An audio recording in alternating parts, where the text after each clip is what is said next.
the office with on another bill issue going on. I'm going to start out with approval of minutes from January 27th. Any comments, concerns, questions? If not, we will consider them approved. But if anything comes up on it, let me know. I think this is the last day for bill introductions. So, are there any bill introductions? Yes, sir. So thank you, Mr. Chairman. So yes, as the chairman mentioned today for this committee, excuse me, last day that this committee is going to be meeting for requests for bill introductions in this non-exempt committee. If you have committees meeting tomorrow or Monday, the deadline for the actual deadline for it is on Monday for a non-exempt committee request. But since this is the last day that this committee will be meeting, this is the last day for introduction in this committee. That's a good point. This isn't the last day, but it is the last one for the committee. So I do not see anything out there at this point in time. All righty. Mr. Schreiber. Thank you, Mr. Chairman. A question for Nick on that. I thought Monday was the last day to request bill drafts, not to introduce. Am I confused? Yeah, so, and that's a good point. So yes, the request for a committee's sponsorship and introduction of a bill needs to be made in a non-exempt committee on or before Monday. So that's the request for the committee's sponsorship. And then the deadline to get that introduced on the House floor is Friday. So that gives us as revisers time to get that drafted and delivered to the chair of the committee for official introduction. Ms. Bohai, do you have a question? Okay. Further discussion on that? Okay. We're going to start with the hearing on House Bill 2180, establishing the Blind Information Access Act to require the state libraries to provide on-demand information access services to persons who are blind, visually impaired, deaf-blind, or print disabled. So if I could get Nick to tell us what we're doing here. Thank you, Mr. Chairman and committee. The chair gave a pretty good synopsis and general overview of this bill. So yes, as the chairman said, this bill, House Bill 2180, would establish the Blind Information Access Act.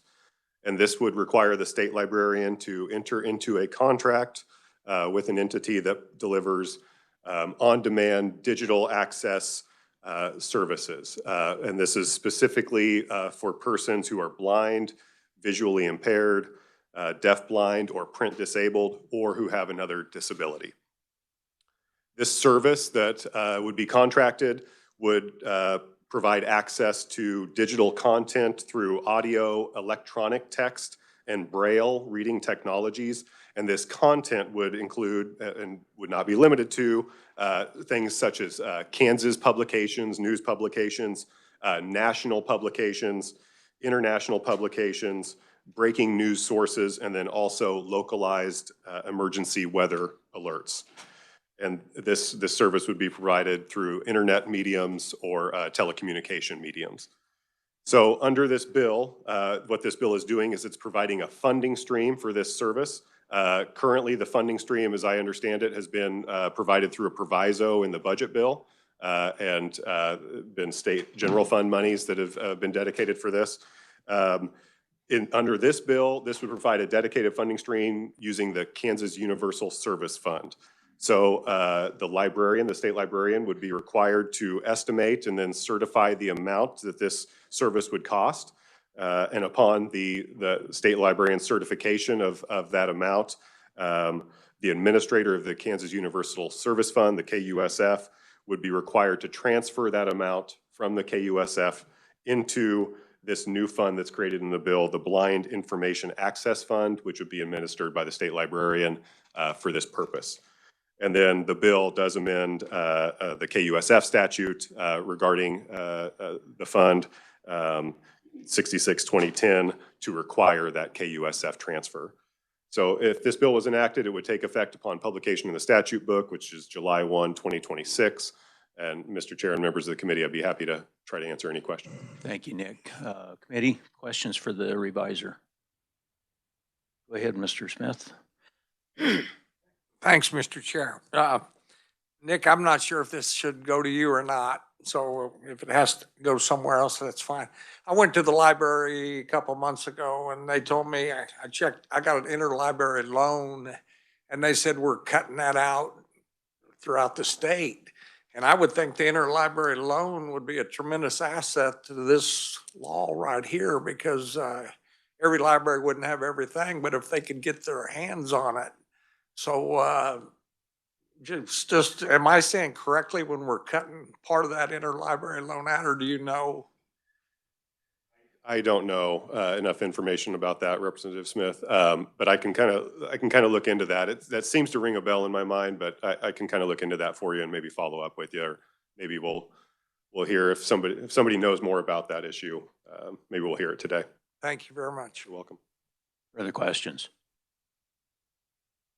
Nick, do you know, with the Kansas USF fund, are there a couple different buckets in there of the money? Because my concern, I'll tell everybody just right up front here, I'm concerned about tapping into that. And do we start something that we should not get into? But I've heard there may be different buckets of funding here that one of them may be dedicated to something like this. Do you have any knowledge on it? Mr. Chair, one thing I want to point out is there was a recent KCC presentation to the Senate Government Efficiency Committee on the KUSF.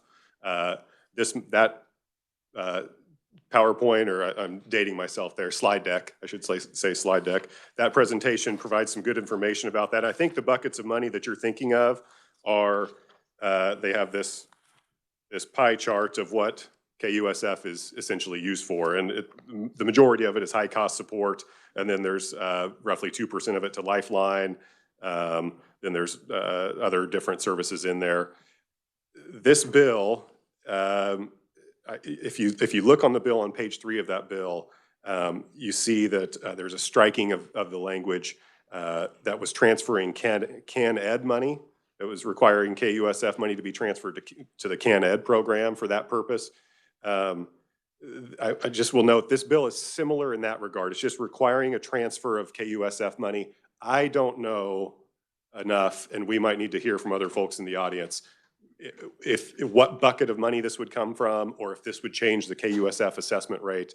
There might be some folks who are able to speak to that and how the mechanics would work under this. I might just kind of prompt them up. I know the KCC is supposed to be in here to talk too, but I'd love to know more about that when you get up there to talk.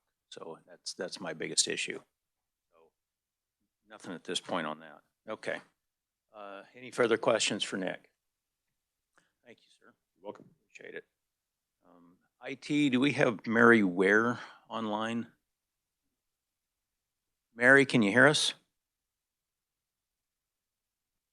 Hello, Mary? We think you might be muted.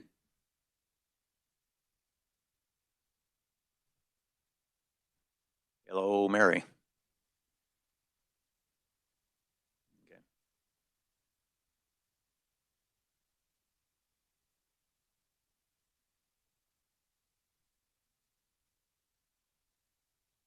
I think what we might do is just come back to her. I'm not going to cut Mary off, but if you wanted to, we'll come back to her. Is Tom Page here? Hello, Tom. A little bit further, and there's going to be a IT. Can you help him with the button on that? Hang on a second, Tom. We'll get it. Yeah, there is. Okay, you're good to go, sir. Welcome to the committee. I am a musician by trade. I call it the idiot switch, because if you forget to push it, it doesn't work so well. But good morning, Chairperson Delpertang and committee. I'm here to testify on behalf of this bill. Was intending to do a demo of the service when Mary's portion was done, but perhaps we could explore some of these other general questions. As I understand it, and if the KCC person is here, invite them to answer this, but that the amount of this is a fractional amount which did not raise the actual KUSF assessment at all. and that this is not any kind of problem to encroach on other monies that it does provide. The universal service funds, excuse me, that exist in all the states were designed to provide telephone access to vulnerable populations in essence. And in Kansas, a lot of that translates to internet coverage for rural communities in today's in today's modern world. But it does also pay for things like the internet relay for the deaf and some other telephone equipment. At one time, it covered a program called Telephone Access Program, which did do large button phones for blind people. This service at its heart is a telephone information access service, and that's why it fits so nicely under this Universal Service Fund. About a third of the states in the country do use this to fund their Newsline offerings. And anyhow, to really get down to it, I think, you know, the general fund appropriations have been great, and we've been just extremely pleased with the partners at the state library working with us on this. But the appropriate funding mechanism for this, I believe, is the Universal Service Fund. So let me get out my phone here. I use a smartphone. I use the app to get to the thing, which is a little more modern than, say, using your landline. But I'll invoke a friend of ours who is a member of National Federation of the Blind from Derby.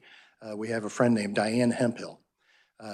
Diane lives in a patio community there and is retired and doesn't really have any interest in smartphones. She uses the dial-up every day.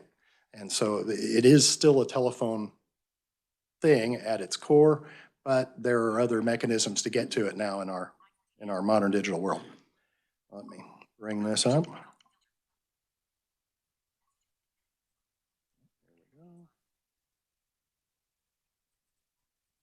Okay, I don't know if you can actually hear my phone talking. I'll try to hold it up. Oh, now I'm taking a picture of it. What? ABC News. Okay. Favorites. Local weather. What's new? You are near. Welcome Okay. Tom. NF highlights. Welcome So- Tom page. 300 SW. You are Yep. near. So it Welcome knows Tom me. page. Heading. You are near.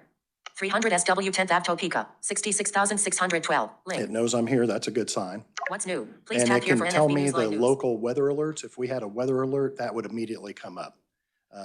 That is one of the core features of this that is really useful for blind people in Kansas. Local weather. So I can get local weather, Favorites. Heading. saying favorites. ABC News. 01/29/ Associated Press Braille Monitor. CNN. New York Times. New Yorker. Reuters.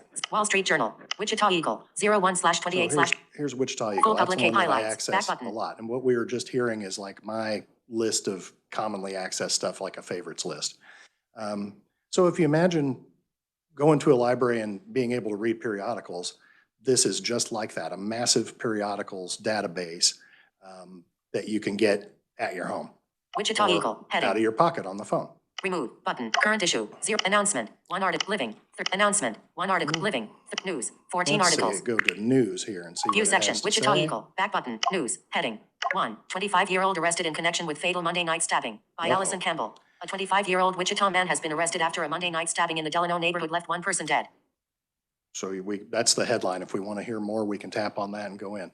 Sounds like it was not a happy night Monday in Wichita. 2. Emporia mourns grade school teacher found dead in snow by Eric Adler. Yeah, The sometimes death of you 3. wonder, do you GOP want tees up this spending news? package, leading to shutdown showdown by Katie Edmondson. Senate Republicans on Monday laid the groundwork for votes on a major spending package that would avert a government shutdown at the end of the week. Setting up the showdown. with You guys get the idea. There are over 500 publications on the service. There are parental controls. So for, say, grade school students, this is great for, this is current events, but the parents can have a lot of whatever. They can exercise judgment over what kind of content they want their kids to have. But I just can't underscore enough that the importance of having access to this sort of information, from weather alerts, from current events, to the water cooler for working adults, to remaining in the home for seniors and not being isolated from your community is really what this means to people. And again, there's a lot of complicated text on how the Universal Service Fund interacts, but I think the basic part is that this is a good fit with it. Not uncommon to have it done this way. And what I guess I want to underscore is that for blind Kansans, this is such a critical and core service that we really believe this ongoing funding stream not only is a bonus because it takes it off general fund, but this also would, pretty much assure us that if we come to a period of budget volatility, the service will remain. I don't want to take up all day. I could probably talk about it all day, but probably better to ask for questions. If you don't mind taking a few questions here. Not at all. Sure appreciate it. I'm going to start with Mr. Schlingensiepen. This is a very light question. Do you have to speed listen to all these things, or can you slow down the tempo or even change the voice? You can change the voice, and I will say, I hate to say it, but I'm so used to it at like, So you can slow it down? Yeah. you can. Okay, thank you. I'm just using the basic, this is the basic function of the iPhone. Right. So it's the screen reading software that's already built into the phone that's doing it. You can Appreciate slow your it way down. presentation. Yeah, thank you, Mr. Chair. I like it a lot faster. Sorry, so I thought I had already done it. Mr. Bergquist. Thank you, Tom. Another probably simple question. Are all prompts and information in digital voice? Is any of it human voice talking to you? No, it is all synthetic voices. There are a variety, if you're on a landline, there's a variety of them you can pick from that are dedicated to the landline portion. I'm listening to the one I just happen to have as my basic voice on the phone, but there are a lot of them you can pick from there as well. There's also whatever, if you were using a desktop computer or a laptop, you would have your choice of voices there. Thank you. Further questions? Mr. Smith. Thanks, Mr. Chair. Hey, thank you for coming. I was wondering, as you're listening to the Wichita Eagle, how do you know what part you want to listen to? Okay. Thank you. There's a hierarchy like a tree, so to speak. And let me just bring it right back up. Okay. So when I went to Wichita Eagle, first I'm on the current issue, so that should be today. And then announcement is a section, living 13 articles, news 14 articles. So I chose news, which then got us into those headlines.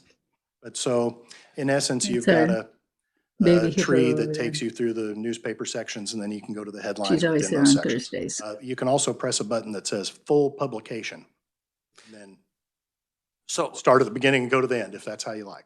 so as you're listening to, say, news, which has 12, if you start listening, you don't want it, you can skip to the next one and skip to the next one. Yes, sir. Thank you. Yep. Mr. Long. Thank you, Mr. Chair, and thank you for being here, Tom. Thank you. I was made aware this week that from our county clerks in my district that our county websites in Kansas are required to be handicap accessible. For the bigger counties, maybe here in 2026, and for the smaller counties, I think it's mandated to be done by 2027. So my question to you is, can you access those handicap websites, and is there very many out there? And can you tell me a little bit more about that, Tom? Yes. What I know about this is that these rules that are come under Title II of ADA have been in the works for 15 years or so. And so they are finally coming out, and basically they do mandate, from the blindness perspective, they mandate that county and city websites, government websites would have to have compatibility with the screen reader function. So there's some exemptions. There's, I think, an exemption for historical data, stuff like that. But for instance, the Sedgwick County website, which is where I live, it is very functional, and I can get to most everything just by listening to it through either the phone or my computer. Okay, thank you very much. I know our counties are scrambling to look for vendors to provide that access by the deadline. So I just wanted your take on that. Thank you, Mr. Chair. Definitely steer them to Cedric. I don't know exactly who's in charge there, but they're making it work. I'm going to get it moving along. We've got more here, but real quickly, do you know, Tom, how much money you're looking for to move it? Yeah, this is about $100,000, and Okay. that covers the service and also a FTE at the Talking Books Library. That'd be under the state library that is dedicated to promoting the service and providing local content. So that's one thing I didn't mention. One of the great parts of this also is that local content can be scanned and placed on it. Right now, there's an extensive list of different newsletters and publications from around the state, but this is especially great for, say, small town newspapers that are only printed once a month or once every 2 weeks. Okay. Thank you for being here, and thank you for your testimony, sir. Thank you. The reviser slipped me a note here, and Tom is right. It was $96,276 SGF for fiscal year 27. And that was out of what, House Bill 2434. Yeah. So they are currently getting the funding. What happens here is each year they've got to go for approval of it. They've got to ask for appropriations. They've got to they're looking for a solid stream where they don't have to do that every year and every year. That's really the purpose we're looking at. My understanding is Mary Weir is now ready to go. Mary, can you hear us? I can hear you. Can you hear me this time? Say something again, Mary. Can you hear me? There you go. Yeah, we were setting the volumes up. Welcome to the Yay! I thought I was all set to go, and then I couldn't unmute for some reason. So thank you so much, Chair Delperdang, Vice Chair Wilborn, and Ranking Hobison, and committee. Good morning. I'm former Senator Mary Ware, and I am so pleased to have the opportunity to explain the benefits of HB 2180 this morning, the Blind Information Access Bill. We've been working on this bill for some time. What if I told you that this bill could help thousands of our Kansas neighbors, that it would cost very little and not a penny would come from SGF? You're supposed to hear that part first and then the details later. Sounds almost too good to be true, right? But it's not. This nonpartisan bill is really needed. You heard about the basic 4 groups: blind, deafblind, visually impaired, and print impaired. And the blind and deafblind are pretty self-explanatory. We can understand what that is. Visually impaired, think in terms of all of the baby boomers that are aging and how many more that group is going to grow dramatically in the next decade or so. And then print impaired, think about a returning injured veteran, for instance, who lost the use of their arms for whatever reason and can't turn a page. So there's thousands and thousands of Kansans that this would apply to. In fact, the National Federation of the Blind tells us that as of 2016, there were almost 70,000 that would qualify under just the blind heading, let alone the other 3 groups.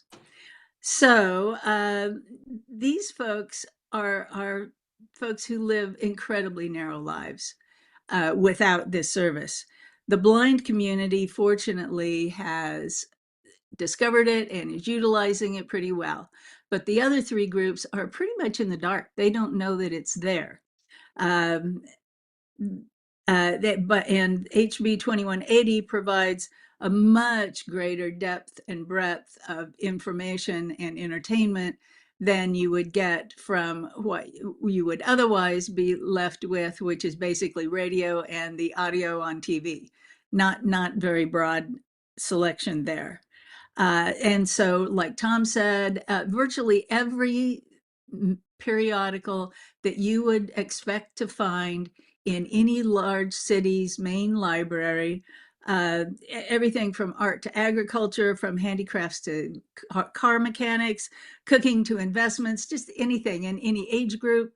It's really lovely. And then, of course, then the local focus really is a benefit with the newspapers and the weather reports that I don't know if Tom mentioned it, but the weather reports in particular, this is the only way that the blind community can access that. And we could be talking life-saving here. So I come at this because my mother, my dear mother, who lived to 102, was declared blind at age 85. And from that time on, all those years, I watched her life shrink and shrink and shrink to where eventually almost her whole life was from her bed to the bathroom to her chair in the living room. Excuse me. This always gets me. But if we had had this for her, it would have been such a blessing for her to be able to stay alive and be part of the world and be connected. That's really what this is about, is keeping these folks able to be connected to the whole world. So Tom gave you the demo. I'm so pleased about that. That makes it really come alive when you see somebody using it. And now for years, the blind community scraped together by hook and by crook, a grant here, a bake sale there, enough money to cover the basic service. But that, given the situation and all volunteers, that's just not sustainable. So we, 3 years ago, we introduced this bill, and it had, for one thing and another, you know how things go in the legislature, sometimes things don't just pass the first time around. And we have been able to get it in as a budget proviso at the end of session, and that's great, but that's not a solution either, because, you know, then you're subject to the vagaries of who knows what there. So yes, $100,000. Now that covers the basic service that we've been talking about and Tom demonstrated. That also covers one FTE to administer the service, to make sure that things like parental controls are in place for, if we're talking about a juvenile. But not the biggest part of the job probably, but in my mind, one of the most important parts would be to create greater awareness among especially the other three groups aside from the blind community, because they're just not very aware of it. I can tell you that we certainly never heard about anything like this for my mother's sake. And yeah, so there you go. The bargain of the year. Only $100,000, benefiting thousands of Kansans and not a penny of SGF. I'm happy to take any questions. All right, good, and it's good to hear from you, Mary. I'm going to Good to see you. I'm going to start with Mr. Hoheisel. Thank you, Mr. Chairman. Senator, it's always great to see you. We miss you up here. It was always great to work with you when you were up here. We worked on some issues together, so glad to see you here today, but definitely sad that you're not up here with us. You indicated we've done this as a proviso the last few years. How much was it in those provisos? Well, right now it's just right at $100,000, and each year it was just a little bit less as you go back in time. Okay, and that was 3 years now we've done a proviso on this? Yes. Okay, and then a question for research and staff. The governor did include 95,000 in her budget for this. I'm not sure whose budget committee has that, and if they've worked that budget. I'd be interested to know if that was left in that budget. So we could.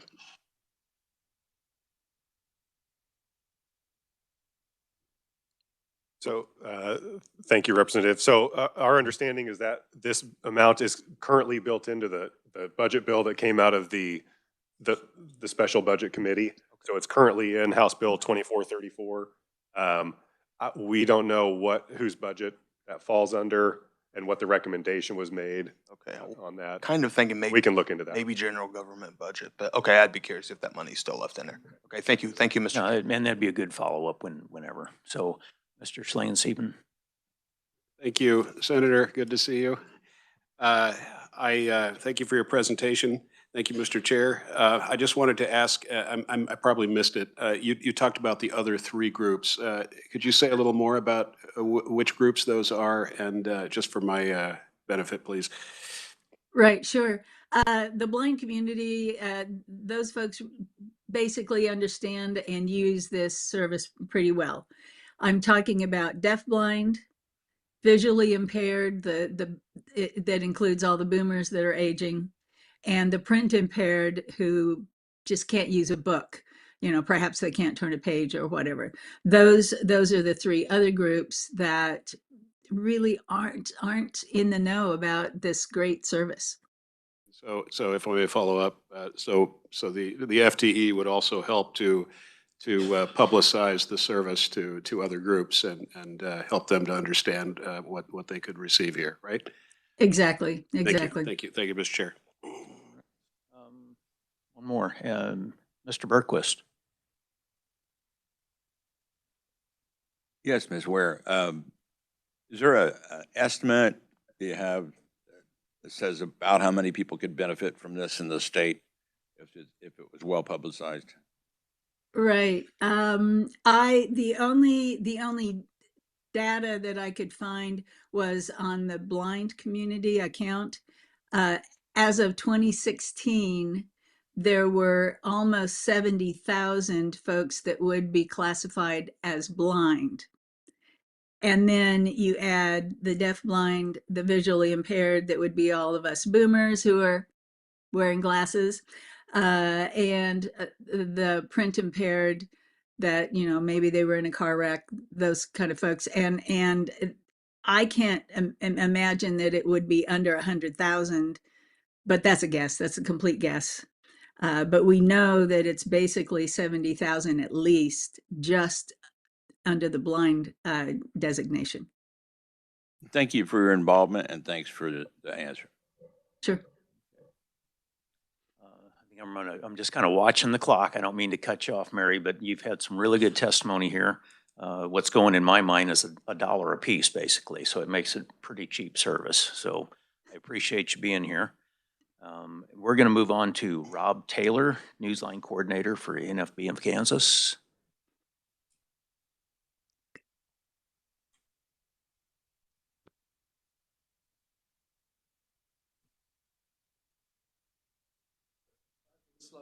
You take your time, sir. You're doing just fine.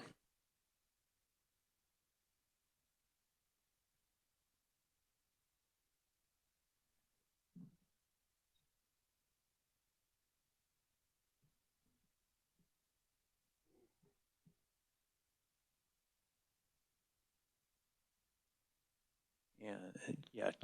To the gentleman assistant, can you make sure the blue light is lit up in there? It is. Okay, we're good to go. Yeah, there you go. Yes, good morning. Can everybody hear me? Good morning, Chairman Delperdang, Vice Chair Wellborn, Leader O'Hobson, members of the committee. It's a great privilege and a pleasure to be here, and I thank you for this opportunity to testify on this very important service for all of the groups that were mentioned: the blind, the visually impaired, the deafblind, and the other print impaired. You have my testimony. I'm not going to rehash that, but I would like to do three things while I'm up here today. First of all, I would like to address a very interesting question that we have not heard before regarding the interlibrary loan program that's apparently in need of fiscal help. Secondly, I would like to describe my role as Newsline Coordinator for the state affiliate of the National Federation of the Blind. And then finally, I would like to describe the role as well of the state librarian, the Newsline librarian. Thanks to the special appropriations that we have had over the last 3 years. With regard to the interlibrary loan program, you heard the figure from your staff of about 96 plus that was appropriated from SGA. I think it would make logical sense that if the service for the Newsline could be funded through the KUSF Special Blind Information Access Fund. That would free up those funds that were appropriated from SGF, and those, should you choose, could be then be directed to help revitalize the interlibrary loan program. And that is just a thought that came to my mind as I was sitting in my chair thinking about it. I would like to then talk about a little bit about my role as Newsline coordinator. My role is to promote Newsline from among the blind community here in Kansas, primarily through the National Federation of the Blind, which consists of 4 chapters and 2 divisions. I also help people apply for the service through our online application process. I have done that a number of times and will continue to do that in order to increase the number of subscribers among the blindness communities. However, that is kind of where my role leaves off, and the importance of the Newsline librarian comes into play. There are a lot of these people in these groups that we just don't have access to because we're not privileged to have access to that because of confidentiality rules and other constraints. However, the Newsline librarian, that person that occupies that position is a lady by the name of Sarah Bruner, doing a wonderful job with the program. And she is in a position to promote the service and to bring about more subscribers. And obviously, since the fund is going to be fairly stable, not a lot of increase from year to year in the expense load. Thus, it stands to reason that the more subscribers that can be added to the service, the cheaper it is per subscriber for the Newsline service. We hope that you will support our bill. Again, I thank you for this opportunity to testify today, and I'm happy to stand for any questions. Rob, thank you for being here. I do have one question popping up. Mr. Hoheisel, go ahead. Thank you, Mr. Chair, and this will be quick. I think Mr. Tabor and I are on the same wavelength on the interlibrary loan system. That's kind of what I was hinting at with my question earlier, to research to figure out if that budget's still there. And if we do this, we have that maybe an extra $100,000 that we can kick into the interlibrary loan program. My wife is a librarian in Wichita. She works at the Advanced Learning Library. She's probably worked with some of you guys. And so I've been texting her back and forth on that doing some digging, so we definitely can look into that. Thank you, Mr. Chairman. Mr. Carmichael. Thank you, Mr. Chair. I appreciate you being here, Mr. Tabor. Quite honestly, this is the first that I've really known of this program. Make this quick. My mom's 95 years old. She lives in assisted care. She's on the computer 24 hours, 7 days a week, it seems like, but especially to her son, who appreciates it greatly. But she also suffers from macular degeneration. She's losing the field of vision. How blind does she have to be? How does she apply? How does she qualify? How does she learn to use this before she becomes, hope she's not listening, but totally blind? Thank you for the question, Mr. Bergquist. I'm actually John Carmichael. Oh, sorry, Mr. Carmichael. Bergquist was talking to you a moment ago. Okay. Thank you for straightening me out on the confusion. You do not have to be totally blind to qualify. The legal standard of blindness is 2200 visual acuity in the better eye with corrective lenses. There is also a specification legally of 20 degrees field restriction. There probably are some folks who don't have quite that level of serious vision loss that can still qualify, and perhaps some of them on a combination of limited vision as well as other grounds.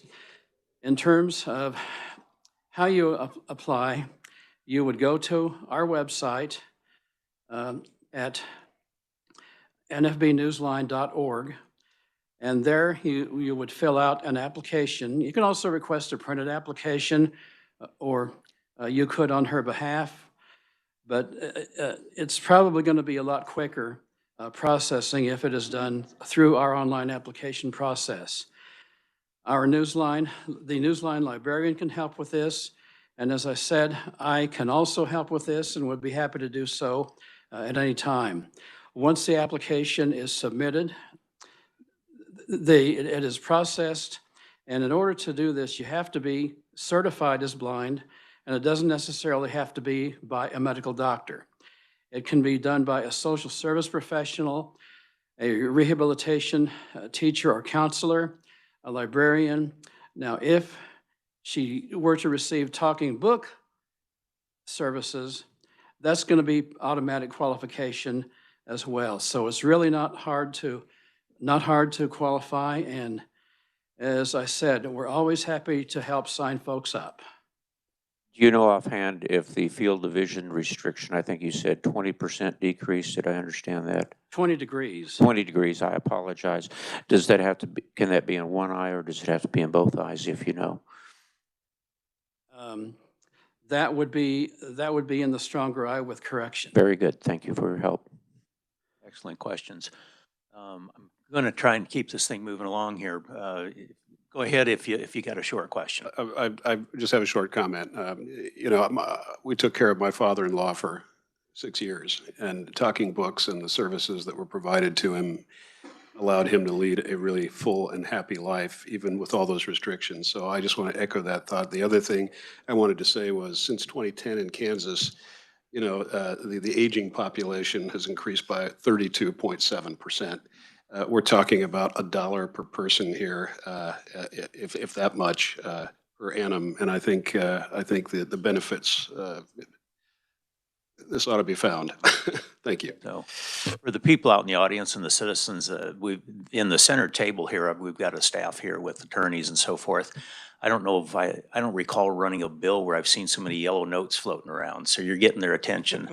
Good to hear. I'd like to give the microphone to one of the revisors, Nick Myers. You had a couple items you wanted to bring up.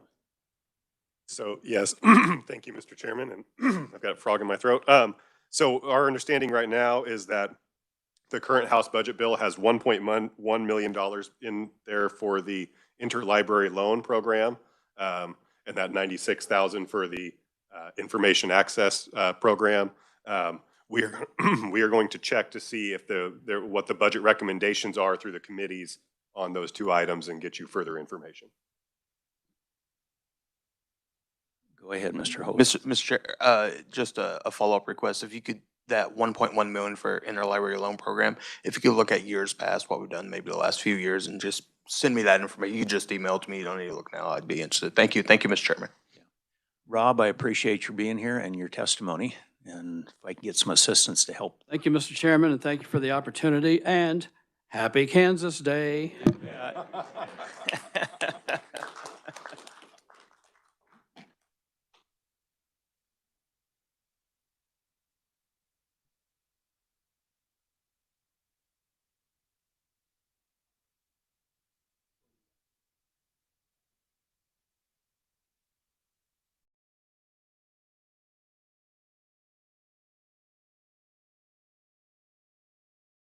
Okay. We've got a couple more here I wanted to get through. Susan Stanzel.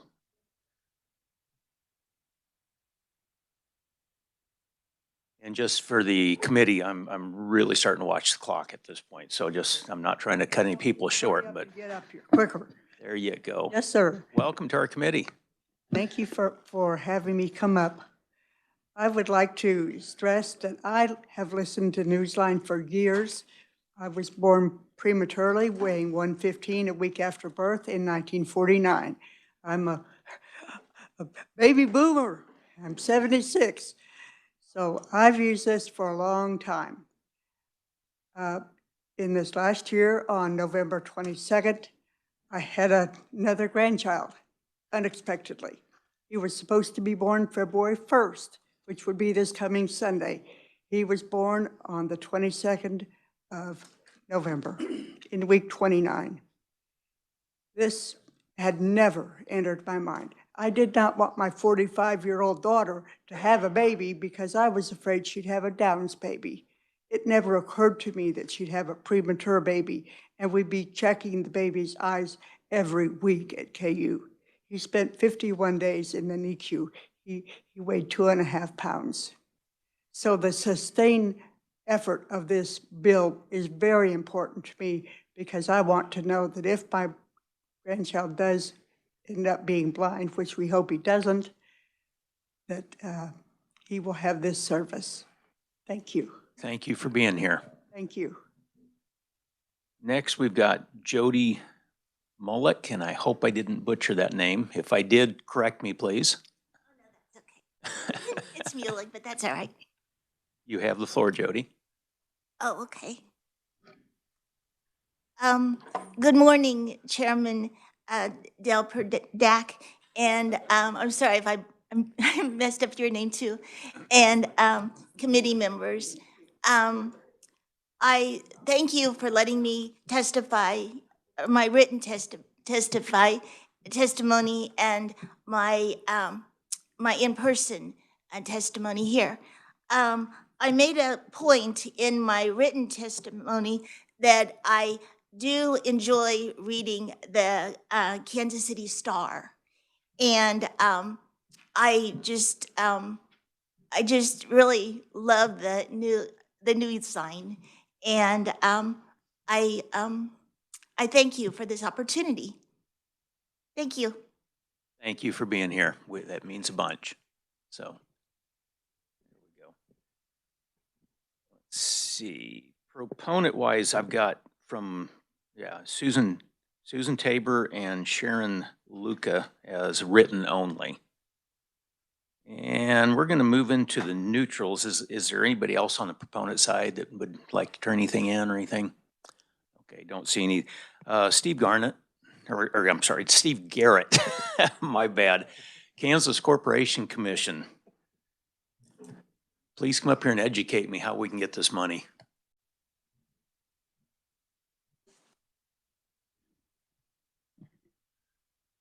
Good morning, Chair Delperdang, members of the committee.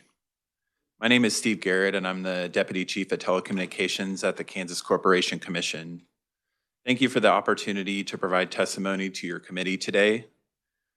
The Kansas Corporation Commission has overall responsibility for the Kansas Universal Service Fund. Staff of the commission is neutral with respect to House Bill 2180, and staff use the establishment of the Blind Information Access Fund to be a policy decision for the legislature.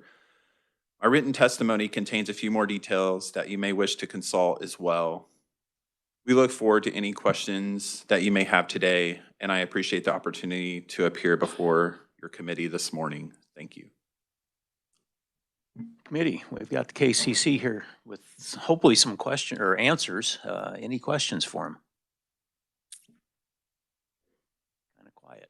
So, okay, and is there various buckets of money in this fund? I mean, I was told maybe 3 different buckets, and one would be easy to get to, others were not. Is there anything to that? Just help me understand.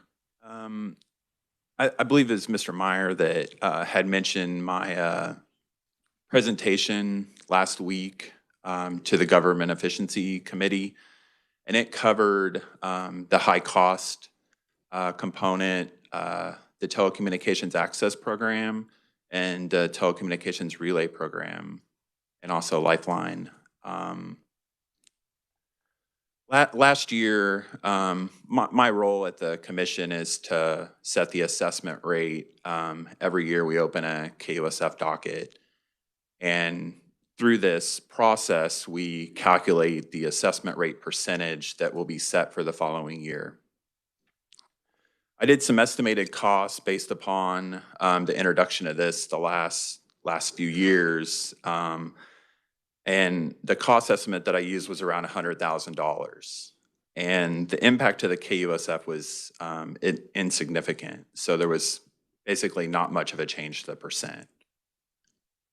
So do we have to go after a specific, the high cost fund or Lifeline or so, or is it just a general, we would say, hey, I want the funds out of that? It would just be an additional component to the KUSF assessment rate. There's already a few programs already attached to the fund now. All right, I appreciate that. Ms. Bohai. Thank you, Mr. Chair. Thank you so much for coming. Quick question, and this is just my own ignorance. Does KCC ever come out as proponents or only neutral and opposition? So, thank you for your question.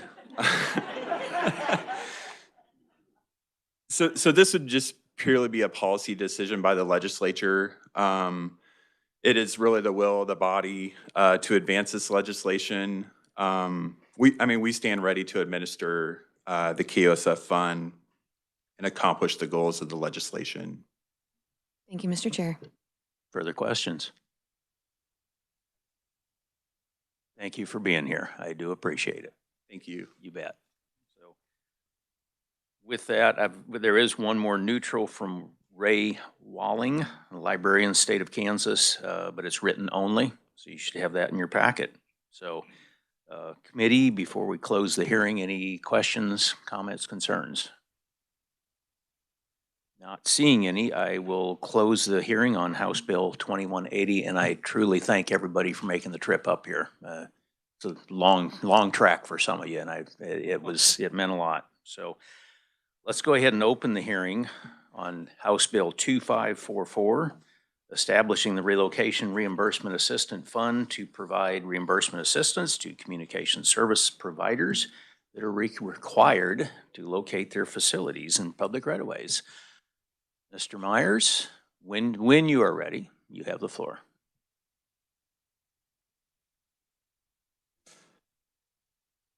Okay, committee. Kind of sticking in the telecommunications sphere a little bit here, the communications sphere.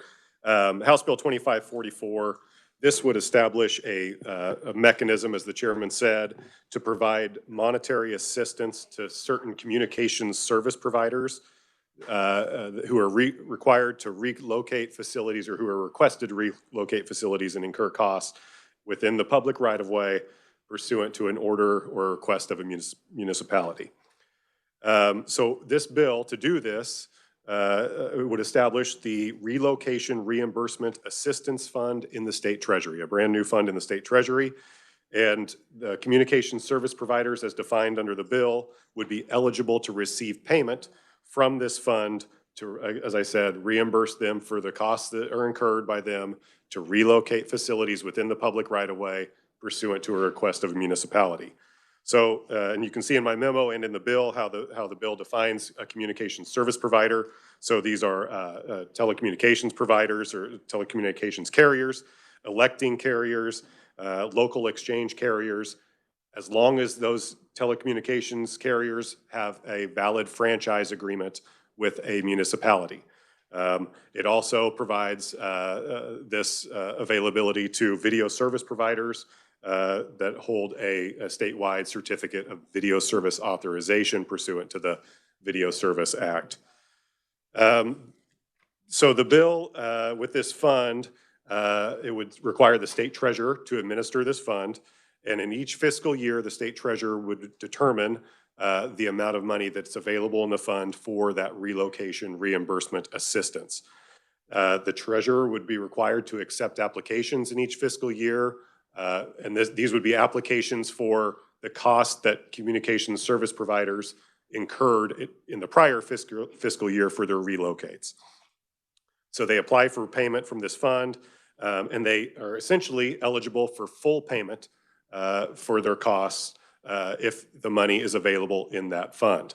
If enough money is not available to repay in full for that relocation that was made in the public right-of-way pursuant to a municipality's request, the amount would be prorated based on that provider's overall cost. So essentially, a provider that had higher costs would get more money proportional to those costs, whereas a provider that had less costs would get a little less, but it would be proportional to the costs that they incur.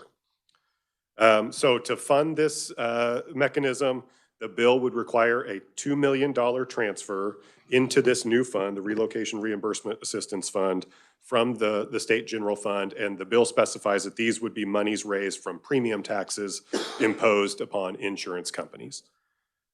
These transfers, as under the bill, would be considered a demand transfer on the State General Fund, which is just something that has to do with how it's accounted for. And then finally, Mr. Chair and members of the committee, if this bill is enacted, it would take effect upon publication in the statute book, which is July 1, 2026. And I'd be happy to answer any questions. Thank you, Nick. Appreciate it. We'll start out with Mr. Hoheisel. Thank you, Mr. Chair. Thank you, Nick, for that. I don't see a fiscal note available. Do we not have one available? I'm not sure. Okay. I just don't see one online or in my packet here. We'll have to look into that to see if the state treasurer helped out with the fiscal note on that. And then one other question. I'm interested in the reimbursement mechanism with $2 million. Seems like that might go through pretty quick, especially with some of the costs involved in this. When it's prorated out, you kind of hinted on it, but it's not in the order of how applications came in. They'll accept all the applications, work through it, and then put the prorated cost based on the amount of all applications when they're aggregated together. Is that correct? That is correct, and that's how the bill is working currently. Okay. Gotcha. Thank you, Nick. Thank you, Mr. Chairman. Mr. Carmichael, do you have a question? I do. You may be the wrong person, Nick, but I hope somebody can explain this to me. This describes tax on insurance companies, but as I recall, it's the premium tax, and it funds things like the state fire marshal and another number of other things in Kansas. And I think ultimately it's paid by everybody who has an insurance policy on their house, their car, etc. So this looks like that this is reaching into consumers' pockets and transferring $2 million to utility companies or whatever amount the treasurer might assess. Do I generally understand the concept correctly? So yes, this is a transfer, a state general fund transfer of $2 million. And like I said, the bill specifies that it's from those revenues raised by the premium taxes on insurance companies. And then just as the quick follow-up is, what's the money being used for now? I mean, money doesn't just come from nowhere. Yeah, so I think there was a budget profile on the premium taxes, and a significant portion goes to the state general fund, and then another significant portion goes to other funds. This would be from the state general fund portion.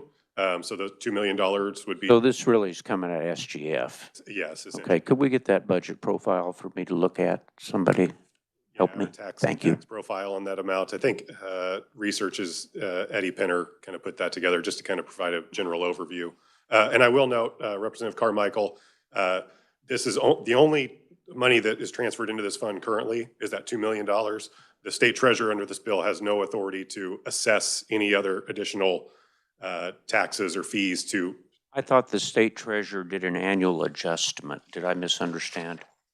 They determine under this bill, I think the thought is that the treasurer determines how much is available in the fund for the assistance that's going to go out in that fiscal year. But there is no assessment that the state treasurer is making to increase the transfers. Thank you. I just wanted to make a comment. I had one note here. It sounded like Mindy was going to possible email the fiscal note, but I just heard from Ms. Bergman it's not quite ready yet. So we're working on it. So.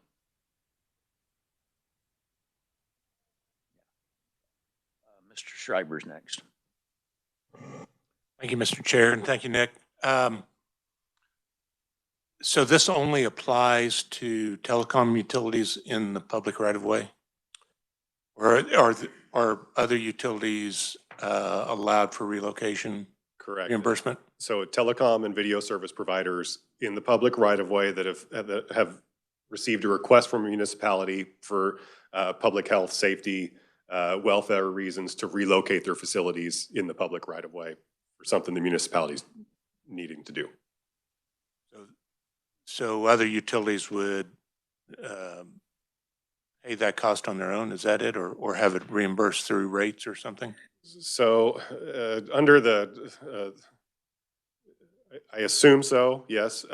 Under the statute 17-1902, that really, I mean, that gets to the heart of right-of-way access for telecom entities. The cities are not assessed. I mean, the cities can request to relocate in the public right-of-way for telecom entities. And and then not be charged, essentially not have that cost incurred by the cities, and that falls on those entities. And similar for video service providers as well. Okay, thank you. Thank you, Mr. Chair. Go ahead, Mr. Hoheisel. Thank you, Mr. Chair. Something you said sparked another question for me. I think 2 million, they'll kind of blow through that pretty quick, but in an instance that the 2 million isn't used, there's 200,000 left, is that swept back in the general fund? Does that carry forward to the next year? How would that work? So there is no, currently this fund is set up to where, I mean, I guess that could be something that the budget bill kind of deals with a little bit, but there's no, under this bill, there's no reversion of this fund. I mean, the monies stay in the fund. There is an interest earnings provision in this bill to where any monies in that fund will earn interest, and then that interest would be placed back into the fund. But the demand transfer is always going to be 2 million. Currently, yes. It's Okay, going to be gotcha. 2 million every single year. Gotcha. Thank you. Thank you, Mr. Chair. Further questions, Mr. Schlingensiepen? This question is not intended to be pejorative, but following on Representative Schreiber's question, does this mean that we're treating a class of utilities differently from other utilities? And does that mean that we're going to be getting similar bills from other entities in the future? I'm just asking the question to ask it because I want to make sure that I understand this correctly. And that's all. I don't know. Thank you. Further questions for Mr. Myers? Thank you, Nick. Okay, thank you, Nick. First up, we've got Dayton Murdy, made a track down here from Lincoln, Nebraska. Appreciate you being here. Thank you, and good morning, Chairman. Again, my name is Dayton Murdy. I'm the Senior Manager of State Government Affairs for Charter Communications. I'm here to testify in support of HB 2544. We do business in the state of Kansas under the brand name Spectrum. We serve about 100,000 Kansas consumers in 25 communities. We also employ about 900 Kansans, and in 2024, we invested $42 million to connect an additional 4,000 homes and businesses to our network and to the rest of the world through their internet, cable, mobile phone, and voice services. As a cable provider, we pay a 5% franchise fee for use of the public right-of-way. For Charter, that amounts to about $3 million a year, paid to the local governments for use of those spaces, maintenance of those spaces, public improvements, and general fund that would otherwise be used for property taxes. On top of our franchise fees, we pay a hidden fee that takes money from planned expansions to the tune of millions of dollars a year, and that is forced relocations. Relocations can be caused by new road construction, road widening, safety improvements, new developments, or simply beautification projects. And we have no power over what projects require us to move our facilities. And when we move our facilities, we are not getting any new customers. These forced relocations are purely for convenience of other construction projects. Rate-regulated utilities have a built-in mechanism for recovering these costs through their utility rate case. Telephone and cable companies do not have those means and must fund those through private dollars that could otherwise be used for capital improvements and expanding our network. We are a capital-intensive business to build out and maintain our network across the state, and as we expand, those costs can only increase. During the interim hearing in late 2025, we kind of laid out this issue for the committee members, and we let you all know that we had been in discussions with municipalities on a compromise to address the issue. HB 2544 is that compromise. It creates a fund.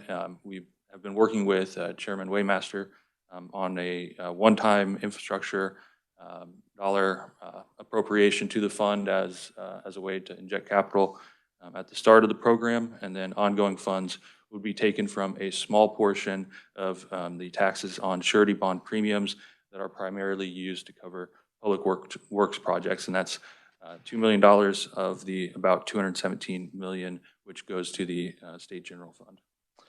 This proposed solution helps cover the unanticipated costs of forced relocations, which without forcing local governments to use their franchise fees for this purpose or raise property taxes. This will most likely not cover 100% of all forced relocations, but it's a good place to start and a good place to mitigate those unexpected costs so that we can continue to provide the good service to our customers. For these reasons, we urge you to recommend HB 2544 favorably for passage to the Senate. Thank you all for your time and consideration, and I'm happy to answer any questions. Thank you, Dayton. Questions? Looks like Mr. Sling is seeking out the first. I just asked a question and no one responded to it. I think you might have given me an answer. Again, it was not a pejorative question. It was not a baiting question. I think you suggested that there is some kind of, there's a lack of parity in this field between utilities and that this somehow rectifies that for your industry. Is that correct, or did I misunderstand that? I'm just wondering why the bill wouldn't uniformly provide this kind of compensation for any utility. I'm just asking that question, and you may have suggested the answer. I just wanted to make sure that. Yeah, so I think there's a fundamental difference between rate-regulated utilities and non-rate-regulated utilities. We provide services to our customers through the use of the right-of-way. I apologize. There's a fundamental difference between rate-regulated utilities and non-rate-regulated utilities. And then we also pay a franchise fee for use of the public right-of-way. And so, you know, forced relocations are an unanticipated cost that directly takes out of our capital improvement budgets that would otherwise be used for expanding broadband access to new customers. We don't have the same structure as a rate-regulated utility where that's built in the rate case. Thank you, Mr. Dayton. Thank you, Mr. Chair. Appreciate it. Mr. Hoheisel. Thank you, Mr. Chair. Thank you, Dayton, for being here today. It's good to see you again. Can you go into a little more detail about the cost associated with these forced relocations and about roughly how many of these you have to do a year? Yeah, I mean, it varies year to year. And so we've been trying to do aggregate studies to tell how much it's going to cost us each year. I can tell you that it's several $1 million a year just for our company and our 25 communities, and nearly 100 projects. But they span in scope. So we could have forced relocations that are just a couple $1,000 to some forced relocation projects could be over $100,000. All of that is out of our control because it depends on the needs of the municipality for whatever construction project that they have in their community at that time. And that's one of the reasons why these costs are hard to account for because they're unanticipated and out of our control. Ms. Bohai, you had a question? Thank you, Mr. Chair. Thank you for coming and presenting today. This kind of leads back to the question that my colleague just asked. In the planning of the different municipalities, like what is the lead time that they will give you on how fast you need to, like what would be the ideal, but what is the actual, if that makes sense, in order to do the relocations? Thank you. Yeah, I mean, it varies by community. You know, it's hard to give you a set time. I can go back to our construction team and try and get a better understanding and provide that information to you on what lead times we get. Obviously, the more lead time, the better, but I know it varies community to community and project to project. Mr. Schreiber. Thank you, Mr. Chair, and thank you, Mr. Murdy. Is Charter Communications, are they under the, I think it's the Federal Telecommunications Act as far as capping, having capped franchise fees? Yes, franchise fees are capped at 5% federally for cable companies. Thank you. Thank you, Mr. Chair. Mr. Carmichael. Thank you, Mr. Chair. Mr. Murty, I'm very concerned about this legislation.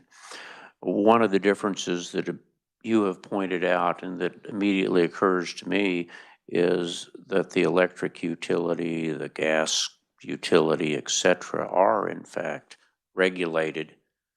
And if we were to take $2 million out of the state general fund and hand it to Mr. Vogelsberg's company to meet expenses that he's already been paying for years, he wouldn't be able to just hand it to his shareholders because he's a regulated company, and the KCC hopefully wouldn't let him do that if we gave him a $2 million windfall.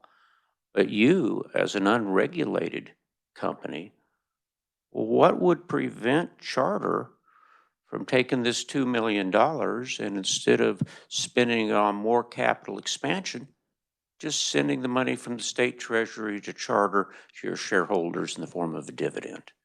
Well, what would stop that?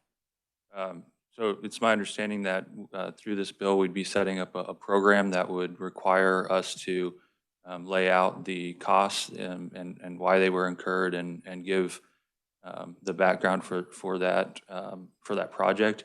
It's been I believe it's been the position of the Kansas Legislature that expansion and access to broadband is a priority in the state, and making sure that we have the ability to expend capital for capital improvements and keep the cost of broadband low and access services low for our consumers has been a priority for the state, and I think that this bill is in line with that. So then the quick follow-up is, I don't see anything in the bill, though, that would keep you from transferring money from your present budget that you use for capital improvements to relocate lines to just taking the money from the state general fund, moving your lines, and then adjusting your budget so you don't have that capital improvement line anymore. You just send the money that you were spending to move lines as profit to your shareholders, which they're certainly entitled to earn a profit.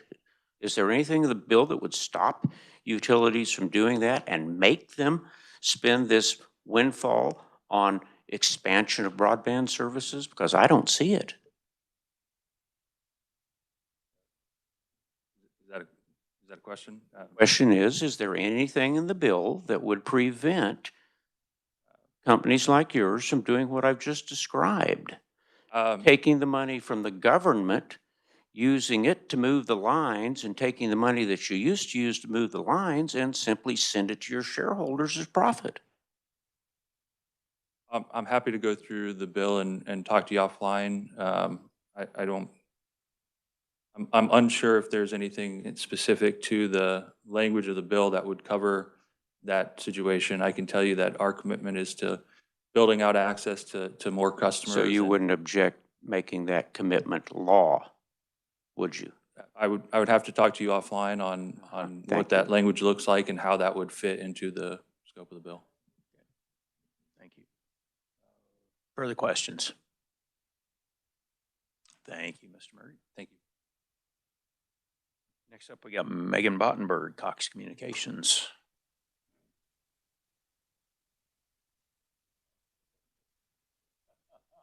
Is that for whipping us or to demonstrate? You guys know I love show and tell.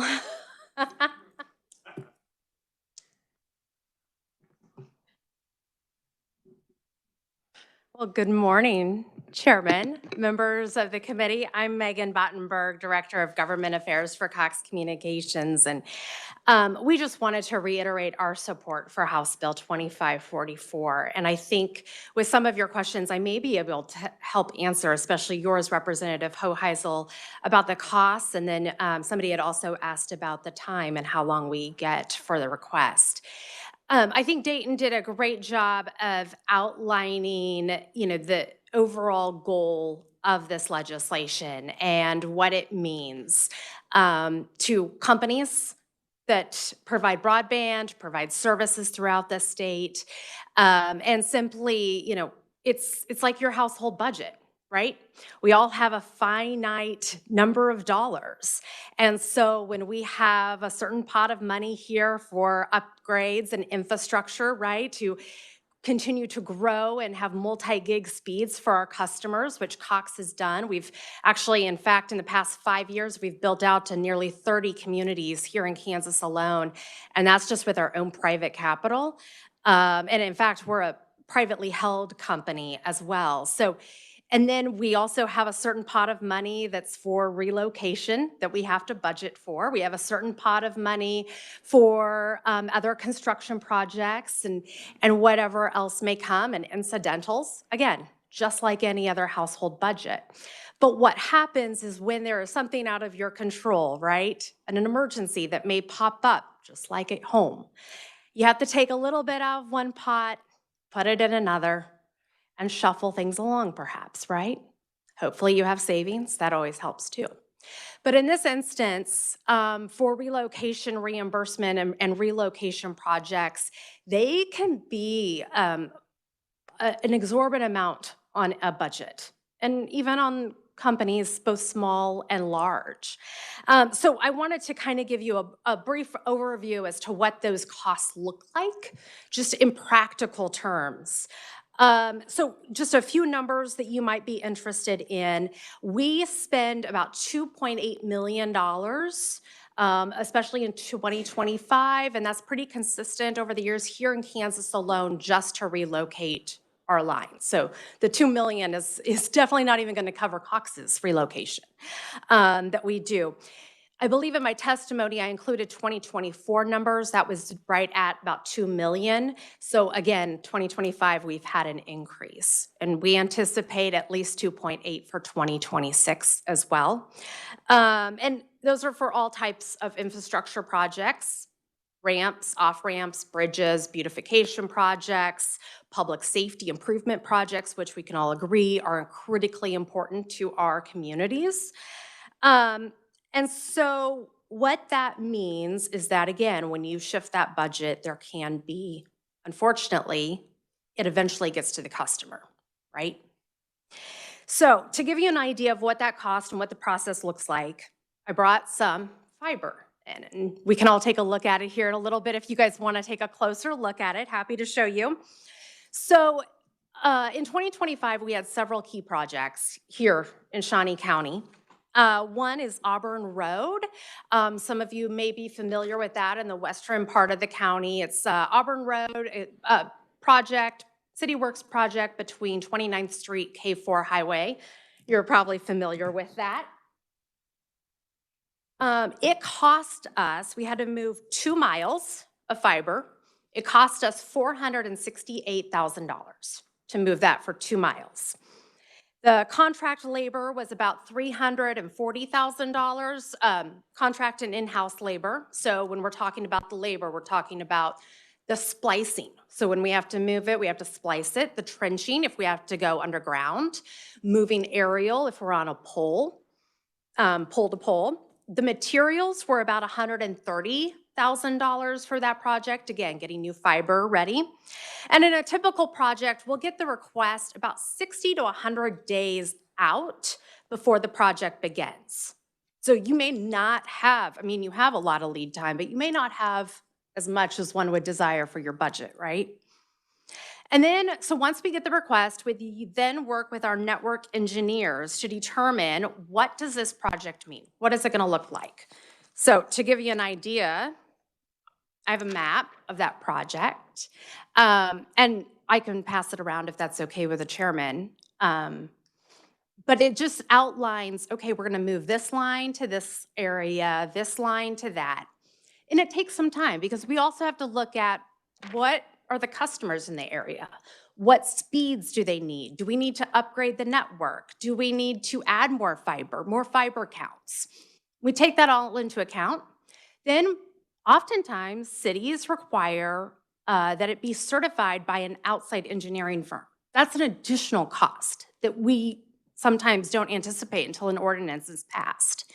And so we have to go get it certified by an outside engineering firm. Then we, of course, and once everything's been approved, we'll coordinate with our other utility partners, right? Cable, broadband are usually the last ones to relocate after electricity and others. And so then we continue from going from one location to another, relocating those lines, coordinating, whether it's trenching or going aerial. We then work with our fiber splicing crew to cut and splice the fiber and manage the outage from a customer perspective.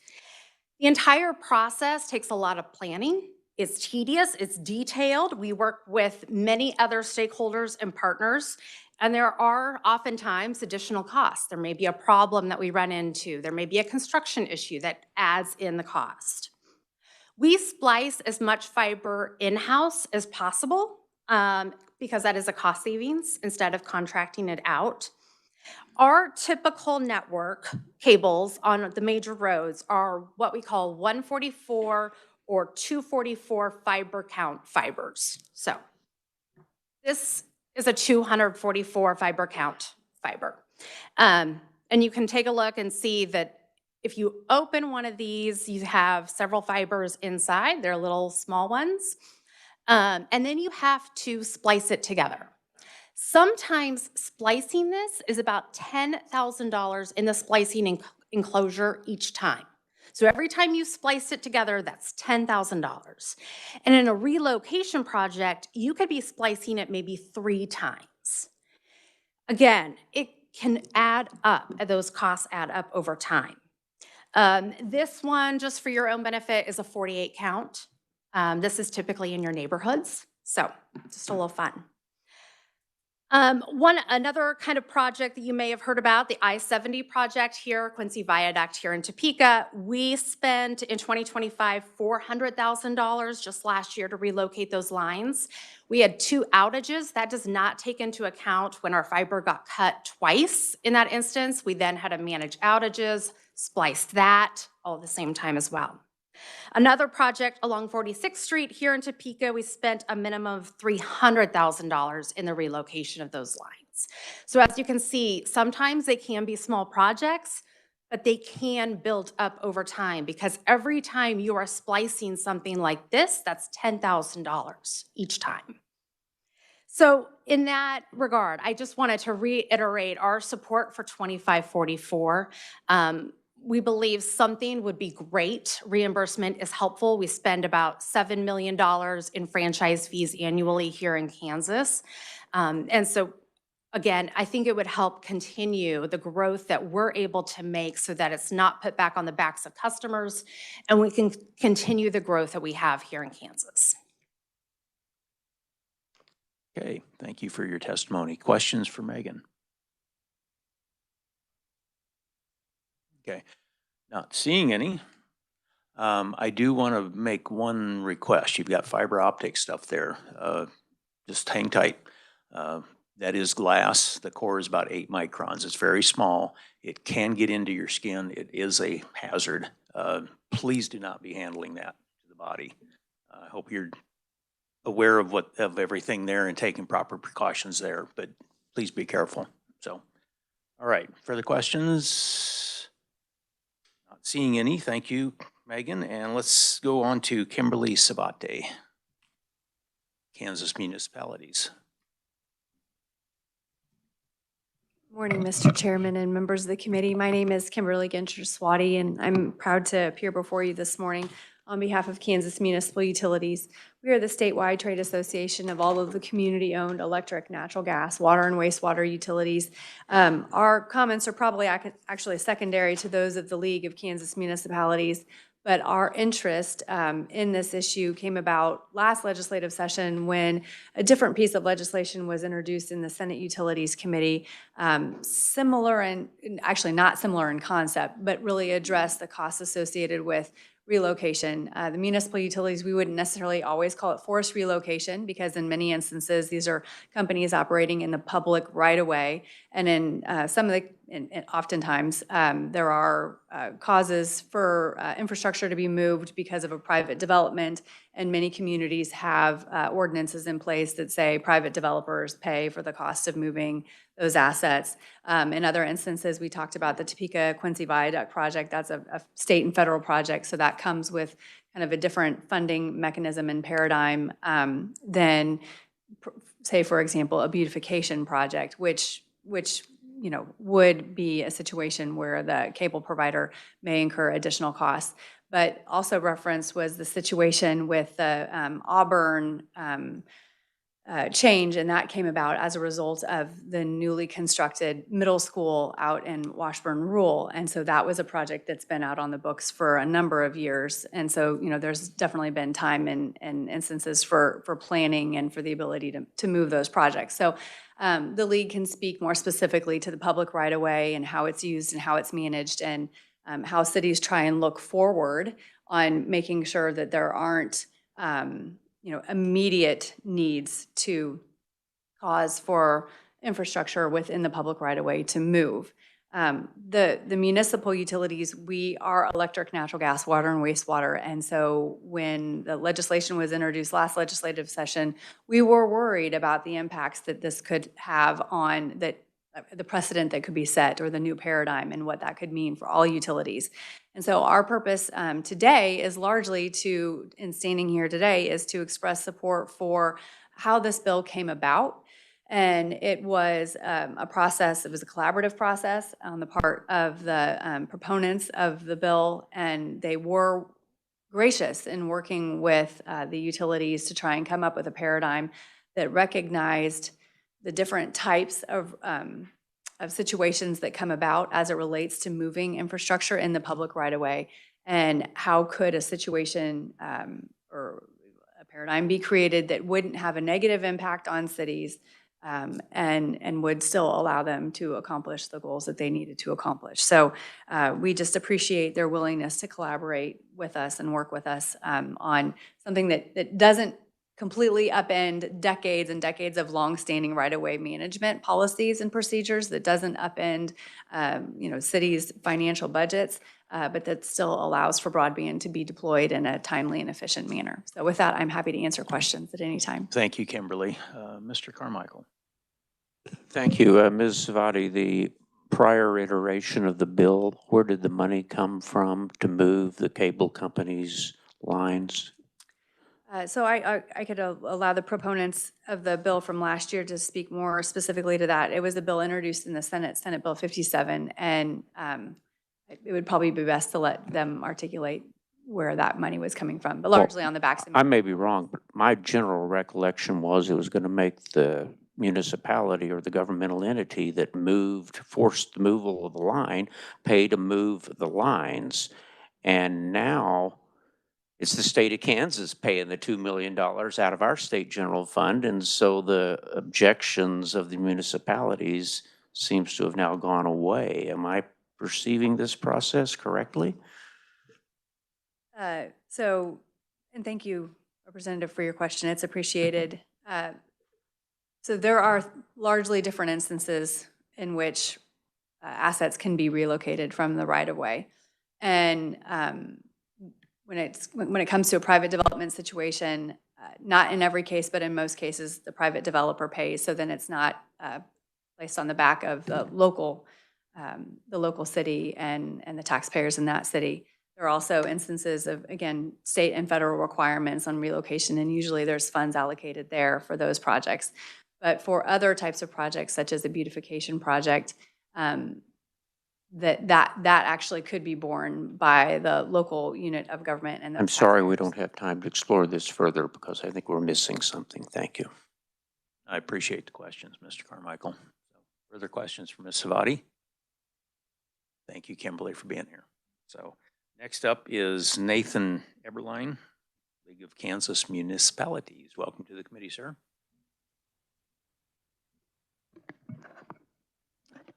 Good morning, everybody. I will echo some of Kimberly's comments about Senate Bill 57 and begin by expressing my appreciation to Telecommunications.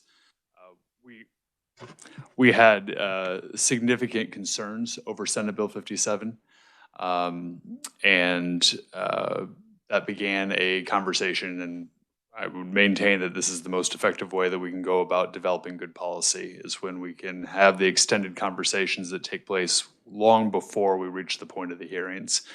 The result is the bill that you see before you today. There's been some conversation about all the different utilities that come into play, well beyond the broadband and telecommunications side of things. And that is part of the responsibility that stewardship element that the cities bear when it comes to the right of way. You can see in my second paragraph that everything that goes into that development piece reflects the symbiotic nature of this. This is not just one piece where development emerges purely on the city side of things or purely on the private side of things. There has to be a piece that it works together. Representative Carmichael, you had mentioned the shift from the city side of things to the state side of things. I would maintain that that is in response to what the state of Kansas has emphasized, that broadband is an increasingly important piece of the development. And so if there's going to be some element where we are supporting that, that's part of the reason for it. I would like to draw attention, you have some written-only testimony from the city of Overland Park that gets into some of the details. Part of the reason why I emphasize that, it's perhaps not surprising to this group, but the situation and the amount of material, and Megan's show and tell kind of speaks to that point, the demand for space in Overland Park looks drastically different from some of our more rural communities. And so as that development, as that growth occurs, these issues come together to highlight how complex that right-of-way management comes into play. So that's one of the responsibilities that the cities bear as it comes to the right-of-way, making sure that everything remains safe, accessible, and for use for Kansans. So that's kind of a snapshot. We, again, appreciate the chance to have worked on this policy development before that, and look forward to any questions that I might be able to answer. All right. Thank you, Nathan, for being here. Questions for Nathan? I don't see any. They're going to let you off the hook easy. Thank you again. So is there anybody else's proponent at this point? Not seeing any. I'd like to move on to the neutral. Jay Hall, Kansas Association of Counties. Welcome to the committee. Thank you, Mr. Chair. Jay Hall, Deputy Director and General Counsel for the Kansas Association of Counties. I want to start my comments by first offering a bit of clarification. You have two pieces of testimony that are marked as Kansas Association of Counties. The first is from me. The second is from Darrell Lutz. He is the county engineer, but he was writing on behalf of our highway officials. And so I just want to offer that bit of clarification that they aren't both KAC where we're neutral and opponent. The KAC is neutral, and the highway engineers expressed some concerns in their testimony that was written. So I just want to offer that clarification. I want to apologize to all of the other individuals that may have saw that and been confused by that. The second thing I want to talk about is the reason that we're neutral. I appreciate the efforts of Charter in convening these conversations. Our neutrality is not based on any opposition to the current bill. We are fine with the language of the current bill. Our concern is that if we start expanding beyond this current bill, as you've already heard, Cox themselves, they spent more than the $2 million that will be in this fund for relocations. And if we start expanding this bill beyond that, then that money goes even more quickly, which could place a burden on our local taxpayers to pay for these relocations. And that's really where our concern is, because for counties, we don't collect very much in franchise fees. And the reason we don't collect much in franchise fees is that the franchise fees are paid by each user. And when you're out in the county, you may travel a mile or two down the road and serve a handful of customers, or maybe not even a handful of customers. You may serve one or two customers. Because of that, counties don't receive very much in the way of franchise fees. And so if counties are tasked with paying for these types of relocations, particularly in our more rural areas, that burden really does fall to the county taxpayer. And so we are very wary of expansion beyond what is listed here in this bill, because if that expansion was to occur, then it would fall to the county taxpayer. So I just want to make sure that it's clear. We don't have a problem with the language in this bill, but we are very, very cautious of any expansion beyond what is in this bill, because we don't want to burden our county taxpayers with that. With that said, I will stand for questions because I know we are running very late. Thank you, sir. Any questions for Jay? They're going to let you off the hook too. Thank you. Thank you for being here.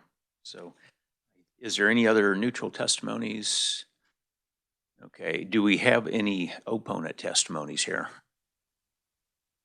Not seeing any. I'm showing written only. Darren Miller as a proponent, AT&T. Eric Satoris, Communications Coalition of Kansas, proponent. Dick Carter, City of Overland Park, proponent. As mentioned earlier, Daryl Lutz, Kansas Association of Counties, but it's Highway Engineers as an opponent. And Mallory Lutz with Little Government Relation, I think it's Stuart Little if I'm not wrong here, as a neutral. So I do have personal concerns here. We're specifically on the $2 million item that has been brought up from the SGF. It'd just be a curiosity, and I think I'm going to do some follow-up on this as far as where do the fees go that the providers pay? I think they've got right-of-way fees, franchise fees, maybe municipality fees, I'm not sure. But it's like they're paying the fees into those, and it's up to the state to take care of the relocation fees funding. So I've got some concerns. So, and that's might be just further follow-up. Committee, questions, comments, concerns? Go ahead, Mr. Hoheisel. Thank you, Mr. Chair. I do have a bill introduction, if we could circle back to that. Yes, sir. One moment. Okay. Any further questions? I'm not seeing any. Okay. Go ahead, Mr. Hoheisel. Thank you, Mr. Chair, and I apologize for getting about this earlier. I have 26 RS 3034. This is going to be on behalf of the Consumer Energy Alliance, and it deals with regulatory and permitting reform for energy projects. Any other bill intros? All righty. Committee, thank you. It's been a long meeting. We've got the floor at 11 o'clock and we are adjourned.